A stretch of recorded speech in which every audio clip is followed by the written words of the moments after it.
As soon as I'm searching for my next encounter, I find a freaking full odds shiny. This is insane. This has never happened to me before in my life. Yo, what's up guys, it's ChimmyP3 here back with another video. Today I'm going to be showcasing my Nuzlocke run of Pokemon HeartGold, but with only MonsterEgg group Pokemon. These Pokemon in the egg group are large and powerful beasts. It is one of the largest and most diverse groups of Pokemon. Many of the starter Pokemon that you know and love are in this egg group. Here are a list of the Pokemon in this game. Now that you've seen them, I'm gonna cross out the ones that we cannot get, and here are the ones that we can get. There's only 7 of them. The rules will show up on the screen. You can take a pause to read them, but some of the main ones are: no items in battle, permadeath, it has to be played on set mode. So, can I beat a hardcore Nuzlocke of Pokemon HeartGold using only Pokemon in the MonsterEgg group? I start off by seeing what this red-haired kid is peeping at, and he kicks me out. I guess he was only looking for something private, I don't know, kind of like stealing a Pokemon. The first Pokemon in this run is actually the worst starter and possibly the worst Pokemon in the game, Chikorita. Grass types are super useless in Gen 2, but I'm already getting 2 water types, so that's why I took him. He is a quiet nature, which is alright I guess since it ups special attack. After doing some story, we are on our way back to deliver the egg and we cross paths with the red-haired freak. He challenges us to a battle and I wipe the floor. He got mad, dropped his ID, and I saw his name and let me tell you, it was ugly. Back at the lab, the cops think I'm the one who stole the Pokemon and Lyra got my back like a real homie. My rival's name is useless because that's what he is. Onwards to Violet City. We made it and it's time for our second Pokemon, and boy is it a big help. Mareep is part of the MonsterEgg group and is a run saver for the first gym. I name him Banana, and he is a sassy nature which ups special defense and lower speeds. Not great but not bad. First gym leader time, and this goes as expected. Mareep one-shots Pidgey after 3 sand attacks, and the Pidgeotto gets 2-shot by Thundershock, and just like that, the first badge was acquired. After a battle, there's a weird looking lady waiting outside the Pokemart, and honestly, I hope I never see her again, she creeps me out. Inside the Slowpoke well, this man Kurt got a broken back and can't help me. Hopefully he can walk soon. As soon as I'm searching for my next encounter, I find a freaking full odds shiny Zubat. This is insane. This has never happened to me before in my life. Sadly I can't use it, but I will catch it and have it as a good luck charm. I name it Boxed. After 10 minutes of searching, I finally found the encounter Slowpoke. I catch her and name her Peach cause she's thick. She has a serious nature, so she's alright. Sadly, she doesn't evolve to level 37. After beating Team Rocket, all of a sudden Kurt's back is fine. This man is a straight capper, bro. Before the fight, Mareep evolves into Flaffy and Chikorita into Bayleaf. Everyone's at the level cap and the battle with Bugsy begins. The battle begins and I have a strategy for this fight. We lead off with Bayleaf, hoping that the Scyther goes for Leer, and we hit Poison Powder, and that's exactly what happens. The next turn, Scyther does massive damage with U-turn to Banana as I switch him in to Bayleaf so he doesn't get murked. Next up is a Metapod and I easily knock him out. I level up, which is allowed during a gym fight, and Scyther is back out. He uses Focus Energy and I hit Thundershock for big damage. Me predicting a U-turn, I switch to Peach, but he goes for a Quick Attack, which was a blessing in disguise. I switch out to Pear and I tank the U-turn, risking crit with 6 HP. Out next is Kakuna, and this was kinda lengthy, but he goes down to a Thundershock from Banana. Finally, Scyther is the final Pokemon left versus my Banana, and a crit basically ends my run. And I dodged it and KO'd the Scyther with a Thundershock. That battle was intense, but we did it. 2 badges down. The rival fight goes very well. Banana leaves off against Ghastly and 2 Thundershocks do the trick. Flaffy takes out Zubat, and the Quilava that's up next is taken out easily by Slowpoke. You know, useless as always. Lady, did I not just see you here a couple minutes ago? Please stop following me and leave me alone. Time for our next encounter, a Nidoran male. He will be a great addition to the squad in our next gym. He has a serious nature and has rivalry.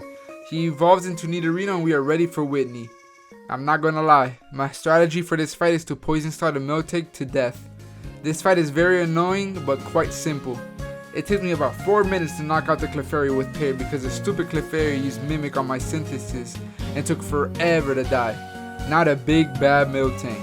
My plan is to Poison Power so I can get rid of the Lumberry on the Miltank, and then have another Poison Power hit to let the poison take its course. The Miltank uses Stomp twice, but with Reflect it doesn't do much, but unluckily the second stop flinches. The reflect wears off and I go for another, and we break through the attraction. The next turn I break through again and finally poison the damn milk tank. After this, it's a lot of switching, installing, and tanking. After a couple minutes, the milk tank finally goes down, and we have acquired the 3rd gym badge with no deaths. Well, not really, we have to wait for Winnie to stop being a little baby. Jeez. We're in Executor City and I'm bored. So I decided to go watch a show in the theater because, you know, why not? I like movies. And to my surprise, there's a rocket grunt torturing that same woman I've seen like 15 times. Like, please leave. I mopped the grunt and my reward is the HM of Surf, which is very important. Peach has now acquired a very powerful move. My 3rd fight with Useless goes as expected, a total pushover. Grape one-shots Ghastly, one-shots Magnemite, Banana mops Zubat, and Peach kills Corlava. Not much going on there. I go downstairs to buy some cute little dogs. And then I want to pet him, but he leaves. Is it because I smell bad? So me knowing that Morty likes to use hypnosis and that there's no way of getting berries. Wait, there might be a way. We go to the department store and we go waste all our money on the prize lady. After wasting all my money, we get a Chesto Berry and actually get the TM for Charge Beam for Banana, which is huge. I think we are ready for Morty now. I start off with Peach and I quickly decimate Ghastly after getting hit with a curse. Next up is Haunter, and check out this strategy. It's mostly luck based, so if this doesn't go right, it could end the run. Peach is equipped with a Chesto Berry, so I can have one more turn awake. I go for Yawn as the Haunter uses Hypnosis.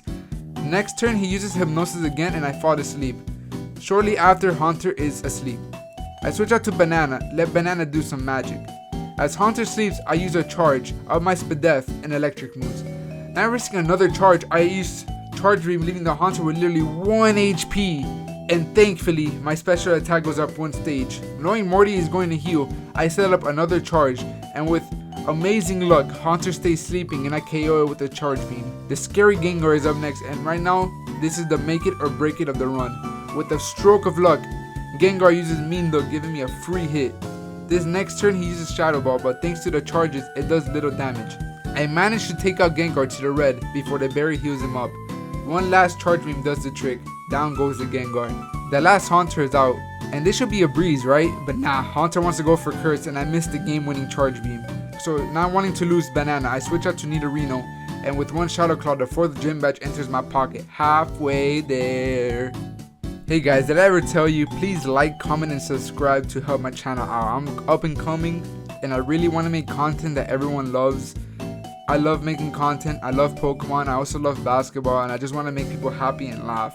So if you can subscribe and like the video, it'll be a great help. Back to the video. So here's the weird part of HeartGold. The 6th gym leader has a higher level cap than the 7th. So this is what we're going to do. After we beat the 5th gym leader, I'm setting the level cap to the 6th gym leader, but I'm going to go against the 7th gym leader first. That way, we don't have to over level or nothing like that. Now that we can surf, I head to the ruins of Alf, and by teaching Flash to Banana, I can acquire a Moonstone. You know what a Moonstone does, guys? That's right, makes Nidorino into a king. Now we can also get our 5th encounter. Luckily for me, I'm recording on a Friday. Lapras is my 5th encounter, and it's a huge addition. It's a quiet nature, which is not that bad. As I made it to Cianwood, the worst imaginable thing happened. My save file crashed and all data was lost. I have to start over the run now. Type F in the comments for box the full odds shiny Zubat. We will never see you again. Attempt 1.5 begins, and here we are where we left off. Still, I have no deaths, and here are the new natures and abilities. Here's Peach the Slowpoke. She is now a man, so we should call him Peachy Boy. He is a mild nature with own tempo. Next up is Pear the Bayleaf, who is an impish nature, which is not that good. Third is Blueberry the Lapras, who is a woman now. Her nature is rash and has shell armor. Fourth is Grape the Nidoking. He's a calm nature and has a better ability, this time in Poison Point. Lastly is Banana the Ampharos. He's stuck with static but got relaxed as a nature, which is This is the squad now, we are ready for Chuck. We start off the fight with Parrot against his Primeape. My plan was to set up Reflect and hit him with Poison Powder to stall his life away. It is the safest way to play this battle without losing anyone. But he goes for Rock Slide and flinch me. Thankfully next turn I am able to set up the Reflect, but he does a little girl move and uses double team. He uses another and luckily we land the powder. Now here's Chuck's little trick. Steps up double team so he can land focus punches, but Pear is based and lands his Razor Leaf. The next turn Pear turns cringe, but thanks to the reflect it does little damage. Not to bore you, it's a lot of the same for 3 minutes, so here's Pear winning out the stall battle. Next is Polywrath. Poly hits a weak body slam as Pear goes for Razor Leaf and misses, punished. Then Poly goes for Focus Punch and we land Razor Leaf for a little less than half. The same play happens again, but he gets healed up by a berry and he's back over half. Then Poly goes for Surf and leaves me with 21 HP. That's some bad AI. Another Razor Leaf leaves him in the red, so knowing he's going to heal up this turn, I set up Reflect again. And being the maniac I am, I go for Razor Leaf knowing I am dead to crit, and I was never punished. Lived on 8 HP. I land the attack and Poly is almost half gone. Knowing he will proc Focus Punch, I switch out to Grape to see if I can proc my ability Poison Point, and that is exactly what happens. From here I just Poison Stall until the Wrath falls and gives me the 5th badge. With that, now we can fly. Pear finally reached the final stage and is a strong Meganium. Oh my goodness! Is that a shiny Gyarados? I'm so lucky! I killed it. Lance, no, please stop! Spare his life for me, please! Press F to pay respects for the random NPC. Lance has Hall of Fame menace. After all the Team Rocket shenanigans, it's time to fight Price, the 7th gym leader, but technically the 6th, I don't even know. The fight goes very simple. Meganium hammers down on the Seal. He's not even an Ice type. Banana gets taken down to 48 health, but a charged boosted Charge Beam murders Dewgong. And finally the Ace Piloswine gets mollywopped by a couple Water Pulses from Blueberry. Gen 2 gyms are so trash. 6 badge acquired, onwards to Jasmine. Time for the Jasmine fight, and this one's even easier than Price. Grape one-shots Magnemite with a dig. Next is Steelix. I switch to Peach. I land a Yawn as he uses Iron Tail. After that I bring out Blueberry, and 2 Surfs are enough to take him down as he sleeps. The same fate happened to the other Magnemite, and there it is, our 7th gym badge. Could this get any easier? Back in Goldenrod saving the Johto region from Team Rocket, I change into the Drip and look amazing. Drip and water. Trying to sneak in, stupid useless blows my cover. That's why you are useless, and why'd you have to get rid of my Drip? I thought I was done seeing you, old woman. Leave me alone, go home. We meet our rival Useless down in the basement and he challenges us to a battle. It starts off so easy, Lapras one-shotting Golbat and Magnemite, but then the Haunter comes out and ruins the sweep by using Curse. Lapras takes out the Haunter but Curse does massive damage, leaving me to switch out to Peach to fight the Quilava. This useless rat uses smokescreens on smokescreens, leaving me disabled. I switch out to Grape and it's the same story. I miss 2 digs from bad RNG luck, and I finally land the one that leaves Quilava with a sliver of health, and of course the dumb rat lands Flame Wheel, burns me, leaving me with 15 HP. I send down Banana and he finishes it off. Then finally Banana takes out Sneasel with 2 Charge Beams. A very easy battle made hard from very bad luck. The final fight of Team Rocket with Archer starts, and let me tell you, he gave me trouble. My dumbass forgot to heal and I went in with the Blueberry at 39 health. I risk it all and somehow I live a Fire Fang from Houndour in one shot with a Surf. Next is Houndoom and I switch to Banana so I can land a Thunder Wave. Banana gets left with 7 HP and a burn, but he did his job. I switch out to Nidoking to take out the Houndoom, but he also left me with no health. Lastly is Coughing and I easily knock him out with Peach. I just demolished Team Rocket with basically half a team. Rip Bozos. Time to go to the final gym. As I'm on my way to the 8th gym, I finally encountered the second to last encounter of this run, Lickitung. I've never used a Lickitung before, so I'm actually kinda excited to use him. I catch him and I name him Raspberry. He has a serious nature and his ability is oblivious. That means he can't love no one. Well, time to evolve him. He becomes a strong Licky, and I'm excited to use him because I've never used this Pokemon before. There's no way this old lady is here in this ice cave, bro. Like, not even without a jacket. What are you doing? Leave. She has to be a stalker. Peach finally evolves into Slowbro, and just like that we have a full evolved team. Time to battle the scariest gym leader in this run, Claire. We have to be aware of her Kingdra that can lead us to certain death. We start off with Banana and she sends out Water Onix. This is a simple one shot with Discharge. Next up is Dragonair and I switch out to Blueberry. I get hit with Dragon Pulse and then kill the Dragonair with one piece. What do you mean one piece? With one Ice Beam. The same fate happens to the next Dragonair. Here comes the big bad Kingdra. I get hit with a strong Dragon Pulse, leaving me with 31 HP. I then hit a strong Ice Beam and get the freeze. This is so goated. Freeze can be so unpredictable. I risk the Ice Beam and she stays frozen. Her berry heals her up and a high roll will kill, but we get unlucky and it low rolls. Knowing she is going to heal, I use Ice Beam again. Not trying to risk Blueberry anymore, I switch to Pear and I set up the light screen as she stays frozen. Now here are 3 straight turns of me using Poison Powder and she stays frozen. It's been like 9 turns of her being frozen. It's been so long that the light screen goes away and I had to set up another one and she's still frozen. I finally decide to attack with Petal Dance and she is just so cold today, she's freezing. She finally thaws out and hits a weak Hyper Beam. 2 more Petal Dances and the 8th gym leader is finally conquered. But she wants to be a little whiny girl and doesn't want to give me the gym badge. Shake my head. I didn't record her giving me the badge, but here's a video of me making a game-winning 3. Bang! What? There's 5 kimono girls. I'm just gonna smack all of them through the face. Here it is, Ho-Oh. And guess what? The footage was corrupted, but here's a picture of my squad. We had our first casualty and it was Grape. Rest in peace, Grape. You will not be forgotten. We have made it to Victory Road and we get our final encounter and it's a Rhyhorn. He is going to take the final spot of our falling Grape. It's only right I use the Master Ball. Welcome to the squad, Cantaloupe. Hey guys, it's post-recording Chimmy here and I just noticed I never recorded a part for the useless fight in the Victory Road. So I'm just going to speed forward through and tell you that I mopped him. He was too easy. And yeah, time for the Elite Four. It's Elite 4 time, and here's a skim of my final squad. Leave in the comments if we will win or not. Here goes nothing. I didn't think the first member would give me hell. It started off fine with Banana one-shotting the first Xatu. Then comes out Jinx, and she puts me to sleep. So I switch out to Peach to tank her attacks. 2 surfs are enough to finish the duel. Everything is looking fun, right? Here comes the second Xatu, and this guy made me want to cry. It should have been really easy, knowing Lapras could have easily killed the Ice Beam, but of course, Xatu goes for a Confuse Ray and I hit myself twice, and her sidekicks take me down to 80 health. I'm dead to crit, so I don't want to risk it. I switch to Raspberry. In my head, I was thinking to use Shadow Ball, and I misclick and hit Rollout. I'm stuck using this move, and after 3 Rollout hits, Will uses the full restore. Raspberry lives on 2 health, not getting crit, leaving Xatu with negative health. Now willing to sack, I switch to Pear. I tank a Psychic and knowing she's going to use Aerial Ace, I switch out to Cantaloupe to tank it. And I get crit for about 20 health. That should be fine. This should be an easy KO, but guess what guys? Not even a chance to attack a Pokemon with Cantaloupe.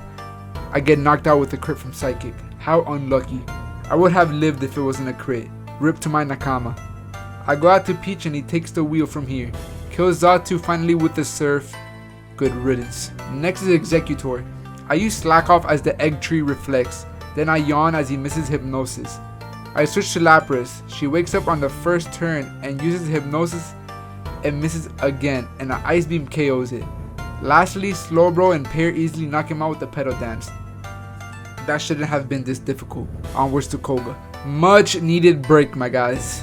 I'm gonna keep this fight simple sweet. It was a Peach sweep. 1 shot at the area dose, 2 surfs takes out the Fortress. Mug gives a little problem just because he healed but went down. Crobat gets 1 shotted by Psychic and so does Venomoth. Yep, that was the second fight. Rip Bozo. So this fight was even easier. My dog could beat Bruno. I'm just gonna let you watch this and listen to this song. Bye bye.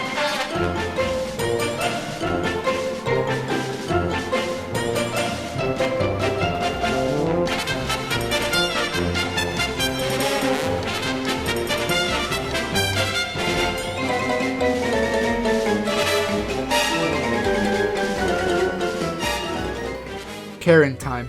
So this fight is very annoying. I'm going to fast forward until we beat the Umbreon because he is so annoying and it takes forever to take out. But before this happens, here's this. I forgot Gengar had Destiny Bond, and as Peach uses Psychic, he goes down to the Gengar. I messed up so bad. Losing Peach makes the champ fight so much harder. Next is the Grass type Vileplume, and Blueberry murders it with 1 Ice Beam. Following is Houndoom. The AI always goes for Nasty Prod in this game, so I land a huge Surf, leaving it in the red, and the berry heals up the Houndoom. Knowing I am dead to crit, I risk it and live the +2 flamethrower with 28 HP and I finish it off with a Surf. The final Pokemon is Murkrow, and I switch to Banana and I murk it. Haha, get it? And with that I beat the Elite Four, leaving the Champalance left. My dudes, we're here. The champion fight. Let's freaking go. There isn't anything McLovin can't do. Banana opens up the battle against Water Onix, and it's an easy one-shot. Next up is the strongest Pokemon in the first half of the game, the Dragonite with Outrage. I was hoping when he uses Outrage to kill Banana, he'd get paralyzed, but of course I don't get anything to go my way. Rest in peace, Banana, you were amazing. I send out my next sacrifice Impair so I can set up the Reflect, and I live the Outrage with 53 HP and set up the Reflect. Then, surprisingly, I live another Outrage and I hit a Poison Powder. I mean, it's not gonna do much, but it is something. And then in the next turn, Pear goes down. Rest in peace, Pear, my starter, thanks for the noble sacrifice. Now here's my ace, my Blueberry. I use Ice Beam as Dragonite uses Safeguard. I don't get it, but I've been blessed. Down goes the ace. Next is Aerodactyl. And here's the scariest Pokemon. But since the Reflect is up, I can live the Rock Slide and I don't get flinched. Down goes the Dactyl with one Ice Beam. This Pokemon, this Dragonite, I assume it's a Thunder Dragonite, is coming out. And he uses Thunder Wave. Didn't get hit. We get Pass Through Paralysis and one shot with Ice Beam. And then the third and final Dragonite comes out and he goes for Dragon Rush and he missed. But I get fully paralyzed. But by the grace of God, he misses another Dragon Rush and we one shot with Ice Beam. Estamos so close, we are so close. Last comes out Fire Lizard. He uses Air Slash and we are at big risk to Paraflinch and we are never punished. We land a big Surf, take him to the red. He heals up. We land another Surf. Charizard tries to finish us with another Fire Fang, but we live on 7 HP. We don't get flinched and we're not fully paralyzed, and we win the challenge on our one, but not really first attempt. Wow, this run was actually bonkers. We won by the grace of RNG gods. I got to use Pokemon I don't really use, like Licky and Meganium, and I loved every single minute of it. Thank you guys so much for watching.